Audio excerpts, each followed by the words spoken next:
کیا کوئی تقریر کی شرط ہے نبی کے لیے صحابی ہونے کے لیے؟ نبی ایک نظر سے دیکھ لے، اگر وہ اندھا بھی ہے صحابی، نابینا ہے، نبی ایک نظر سے دیکھ لے حالت ایمان میں، اس کو ہو گیا صحابی.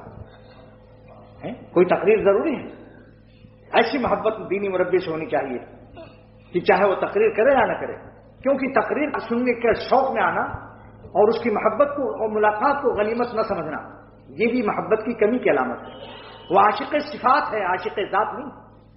ایسا شخص کبھی چھوڑ بھی سکتا ہے. جب اس کو خبر مل گئی کہ مربی ہمارا آج کل بیمار ہے، تقریر نہیں کرتا، جمعے کا بیان بند ہو گیا، ملاقات کرنے نہیں آئے گا، کیونکہ اس نے کہا میں تو تقریر کا عاشق ہوں، مقرر کا کہاں عاشق ہوں، واعظ کا عاشق نہیں ہوں، واعظ کا عاشق ہوں. جب واعظ کہے گا جاؤں گا، واعظ اس کا بیماری سے بند ہو گیا، اب کیا ضرورت کیا ہے وہاں جانے کی؟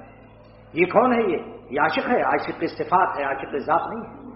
شیخ کی ذات محبوب ہونی چاہیے، آخری سانس تک عالم نزا بھی تاری ہو اور اس کو دیکھتے رہو اور دعا کرتے رہو اس کے لیے. حکیم الامت تھانوی فرماتے ہیں کہ اپنے مربی کے لیے دعا بھی کرنا یہ قرآن سے ثابت ہے. رب ارحمہما کما ربیانی صغیرہ، اے ہمارے رب ہمارے ماں باپ پر رحم فرما جیسا انہوں نے ہمیں بچپن میں پالا. اسی آیت کے ذیل میں بیان القرآن کی حاشیے کو دیکھو، فرماتے ہیں یہ مربی تو جسمانی ہے ماں باپ، روحانی مربی دین سکھانے والا، اس کے لیے بھی دعا کرو کہ اللہ اس کی صحت، اس کے عمر میں برکت دے، ان کی صحت میں برکت دے اور ان سے دین کا خوب کام لے لے.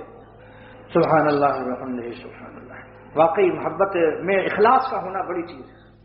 یہ غرض ہے کہ تقریر بڑی اچھی ہوتی ہے، ورنہ چانچہ میرا تجربہ میں نے اپنی آنکھوں سے دیکھا، شاہ عبد الغنی صاحب رحمۃ اللہ علیہ ناظم آباد 4 نمبر میں جب تک ان کی تقریر ہوتی تھی تو سال 2 سال خوب آئے لوگ، اور جب حضرت بیمار ہو گئے 6 مہینے تک بیمار رہے، فالج بھی ہو گیا تھا.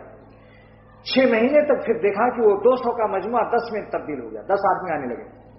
یہاں تک کہ جب روح نکلی تو اختر تھا اور 2-3 اور دوست تھے. حضرت کی روح پرواز ہوئی 3-4 خادموں کے ساتھ. اس لیے بہت تلخ تجربہ ہوا کہ واقعی محبت کا نام لینے والے تو بہت ہیں اور محبت کا حق ادا کرنے والے بہت کم ہیں. اس وقت پتہ چلا کہ کتنے لوگ شاہ عبد الغنی کے عاشق تھے، کتنے لوگ ان کے واعظ کے عاشق تھے.